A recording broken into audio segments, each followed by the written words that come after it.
नमस्कार मेरे YouTube दोस्तों, आप सभी को मिस्टर FM मिर्ची चैनल पर स्वागत है। आज के पॉडकास्ट में लेकर आया हूं प्रेम थी बलि। दोस्तों, ये कहानी है अजय की, जो एक साधारण इंसान था, लेकिन एक रात उसकी जिंदगी ने ऐसी खतरनाक करवट ली जिसे वह कभी भूल नहीं पाया। आज मैं आपको बताऊंगा कि अजय ने उस रात क्या देखा और कैसे उसकी जिंदगी हमेशा के लिए बदल गई।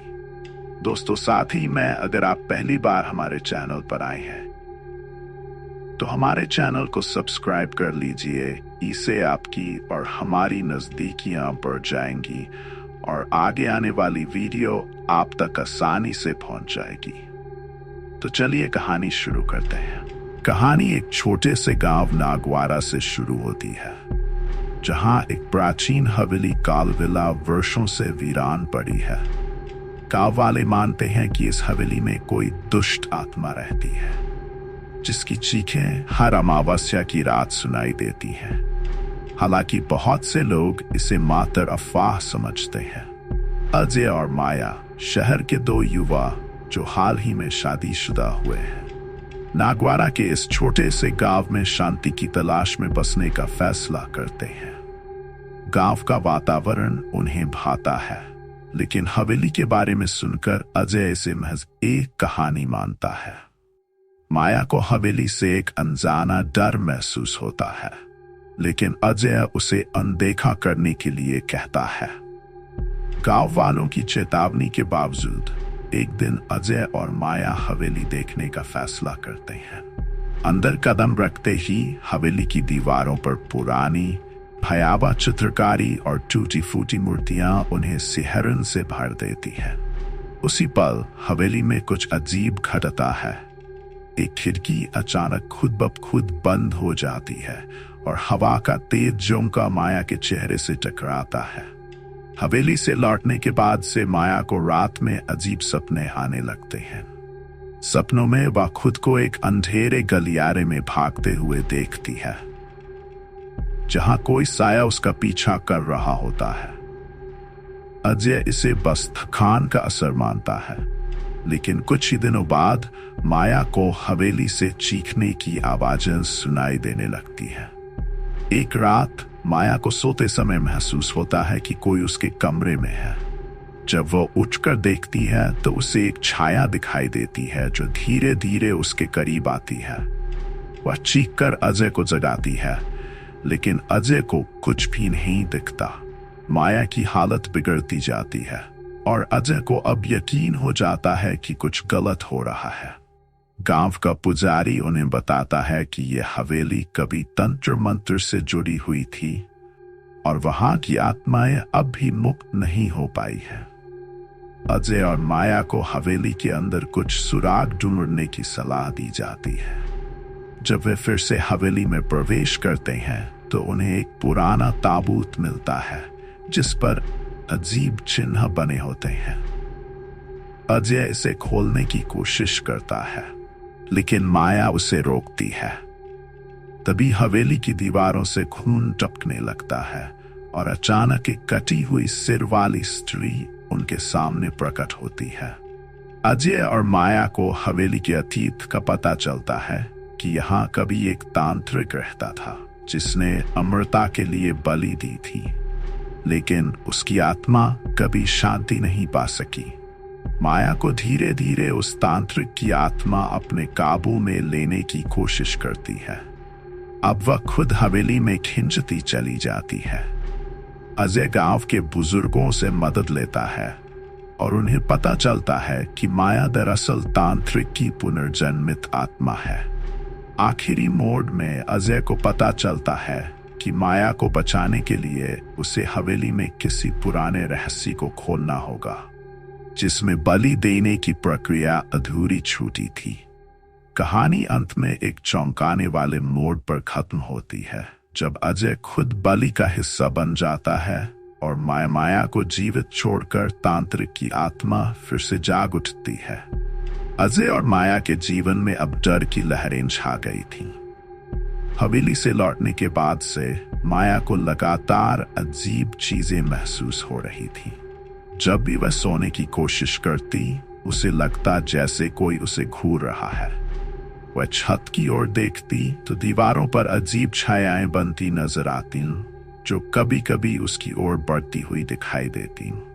एक रात माया बिस्तर पर सो रही थी, तभी उसे महसूस हुआ कि कोई ठंडी हवा उसके कान के पास से गुजर रही है। उसने आंखें खोली और देखा कि खिड़की बंद थी, पर हवा उसके चारों ओर घूम रही थी। अचानक उसे अपने कान में किसी की फुसफुसाहट सुनाई दी। वापस आओ, तुम्हारा समय आ गया है। डर के मारे माया चीख उठी। अजय ने तुरंत उसे उठाया, पर उसे कुछ दिखाई नहीं दे रहा था। माया की हालत अब गंभीर होती जा रही थी। अजय ने गांव के पुजारी से मिलने का निश्चय किया। वह उसे बताता है कि माया पर कोई दुष्ट शक्ति हावी हो रही है और ये सब हवेली के अंदर कुछ छुपे रहस्यों से जुड़ा है। पुजारी उसे बताता है कि उस हवेली में कभी एक तांत्रिक रहता था, जो अमरता प्राप्त करने के लिए तंत्र मंत्र करता था। उसने अपने जीवन में कई निर्दोष लोगों की बलि दी थी, लेकिन उसकी अंतिम साधना अधूरी रह गई। अजय और माया हवेली के अंदर छिपे रहस्यों का पता लगाने का निश्चय करते हैं। वे गांव के एक पुरानी किताबों के संग्रहालय में जाते हैं, जहां उन्हें हवेली के अतीत के बारे में कुछ दस्तावेज मिलते हैं। उन दस्तावेजों में लिखा था कि हवेली में एक तांत्रिक कर्मकांड अधूरा रह गया था। बलि की आखिरी रात को ही तांत्रिक की हत्या कर दी गई थी और उसकी आत्मा तब से हवेली में भटक रही है। उसे शांति तभी मिलेगी जब बलि पूरी की जाएगी। अजय को इस रहस्य के बारे में जानकर धक्का लगता है। वह सोचता है कि माया के साथ अब जो कुछ भी हो रहा है, उसका संबंध इसी अधूरे कर्मकांड से हो सकता है। लेकिन माया अब खुद को हवेली की ओर खींचता महसूस करती है, जैसे कोई अदृश्य शक्ति उसे वहां जाने के लिए बुला रही हो। माया धीरे धीरे मानसिक रूप से बदलने लगती है। कभी कभी उसकी आंखों में एक अजीब चमक दिखाई देती है और उसकी आवाज बदलने लगती है। एक रात अजय जब सो रहा था, तो उसे लगा कि माया बिस्तर से उठकर कहीं जा रही है। वह धीरे से उसका पीछा करता है और देखता है कि माया हवेली की दिशा में जा रही है। हवेली के पास पहुंचने पर माया के चेहरे पर एक अजीब सी मुस्कान थी।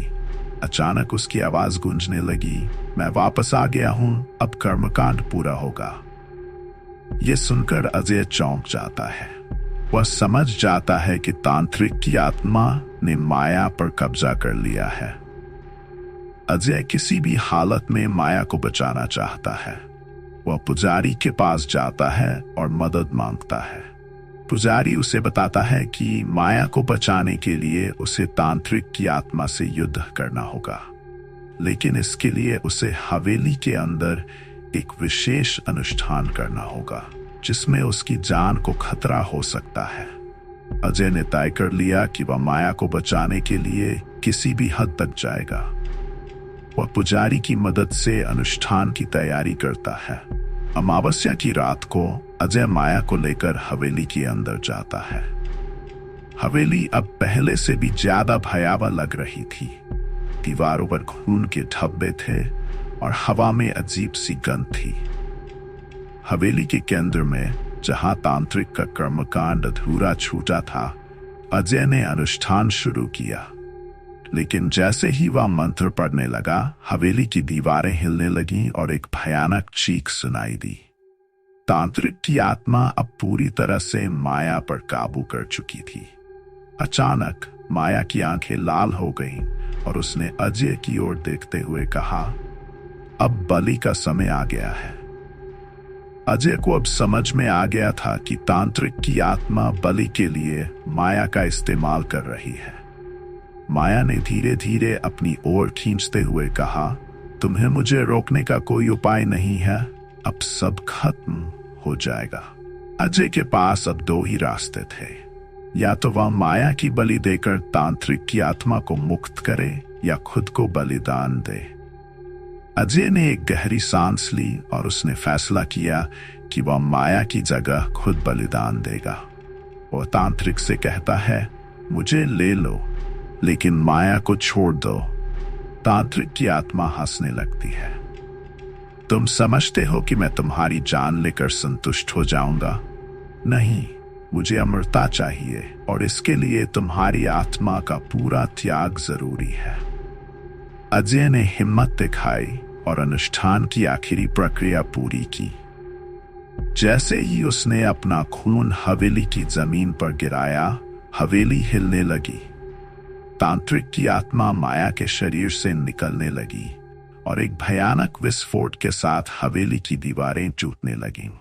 अजय का शरीर धीरे धीरे जमीन पर गिर गया, लेकिन तांत्रिक की आत्मा ने माया को छोड़ दिया था।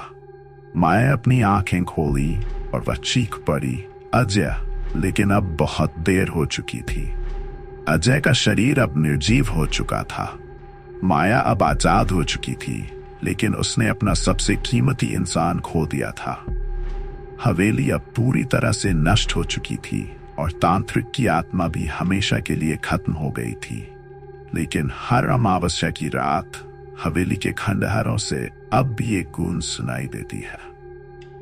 माया के जीवन में अजय की कमी अब एक स्थायी दर्द बन गई थी। वह अक्सर अकेले बैठकर सोचती कि अजय ने उसे बचाने के लिए अपनी जान दी, लेकिन अब वह खुद से जूझ रही थी। गांव के लोग उसे सहानुभूति दिखाते, लेकिन उसके दिल में एक खालीपन था जो भरने का नाम नहीं ले रहा था। एक दिन जब माया गांव के मंदिर में प्रार्थना कर रही थी, उसे अचानक महसूस हुआ कि कोई उसकी ओर देख रहा है। उसने मुड़कर देखा, लेकिन वहां कोई नहीं था। उसने इसे अपना वहम समझकर नजरअंदाज कर दिया, लेकिन यह अजीब सा एहसास उसके साथ बना रहा, जैसे कोई छाया हर समय उसके साथ हो। कुछ दिन बाद माया ने रात के समय अजीब चीजें महसूस करनी शुरू की। वह बिस्तर पर लेटी थी जब उसे अचानक महसूस हुआ कि बगल में कोई बैठा हुआ है। वह घबराकर उठी और उसकी धड़कनें तेज हो गईं। वह सोचने लगी कि क्या ये अजय की आत्मा है। अगली सुबह माया को अपने कमरे में अजय की घड़ी मिली, जो उसकी मौत के बाद कहीं गुम हो गई थी। ये घड़ी ठीक उसी जगह पड़ी थी जहां अजय सोया करता था। माया हैरान रह गई और समझ नहीं पा रही थी कि ये कैसे हो सकता है। उसने घड़ी को उठाया और उसे देखते हुए आंसू बहने लगे। अब माया को यह महसूस होने लगा कि अजय की आत्मा कहीं आसपास ही है, लेकिन वह ये नहीं समझ पा रही थी कि यह अजय है या कोई और छाया जो उसके साथ खेलने की कोशिश कर रही है। माया ने अपने अंदर कुछ बदलते हुए महसूस किया। हवेली से आने वाली चीखें फिर से सुनाई देने लगी। वह गांव वालों को बताती है, लेकिन अब कोई उसकी बात पर यकीन नहीं करता। लोग कहते हैं कि वह शोक में है और उसे अपने मन का भ्रम हो रहा है, लेकिन माया को हर रात लगता कि हवेली उसे बुला रही है। एक रात माया सो रही थी जब उसने दरवाजे पर खटखटाहट सुनी। उसने दरवाजा खोला तो सामने कोई नहीं था, लेकिन जैसे ही उसने दरवाजे के बाहर कदम रखा, हवेली से एक तेज चीख सुनाई दी। ये चीख अजय की आवाज से मिलती जुलती थी। माया को अब यकीन हो गया था कि अजय की आत्मा अभी भी हवेली में फंसी हुई है। वह फिर से हवेली जाने का फैसला करती है, इस बार अकेले, ये जानने के लिए कि क्या सच में अजय वहां है या कोई और आत्मा उसकी भावनाओं से खेल रही है। अगली अमावस्या की रात माया ने फिर से हवेली का रुख किया। हवेली अब पहले से भी ज्यादा खंडहर में बदल चुकी थी। जैसे ही माया हवेली में कदम रखती है, उसे चारों ओर से अजीब सी आवाजें सुनाई देने लगती है। हवेली की दीवारों पर वही पुराने खून के धब्बे और तांत्रिक के चिन्ह उभर आते हैं। माया हवेली के उस स्थान पर पहुंचती है जहां अजय ने अपनी जान दी थी। वहां जमीन पर कुछ चमकता हुआ दिखाई देता है। जब माया उसे उठाती है तो वह अजय की अंगूठी होती है। तभी अचानक हवा में एक साया उभरता है। ये वही तांत्रिक था जिसने माया पर फिर से अपना कब्जा जमा लिया था। मैंने तुम्हें छोड़ा नहीं था, तुम मेरे साथ बंधी हो और ये बंधन टूटेगा नहीं, तांत्रिक की आवाज गूंजती है।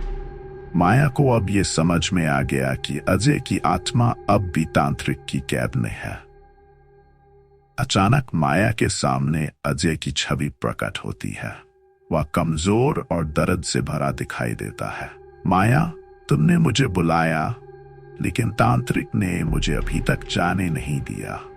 मुझे इस बंधन से मुक्त करने के लिए तुम्हें वही अनुष्ठान फिर से पूरा करना होगा जो मैंने शुरू किया था। यह तुम्हारा आखिरी मौका है। माया को अब यकीन हो गया कि अजय की आत्मा को हमेशा के लिए मुक्त करने का एक ही रास्ता है, वह बलिदान जिसे अजय ने शुरू किया था उसे पूरा करना।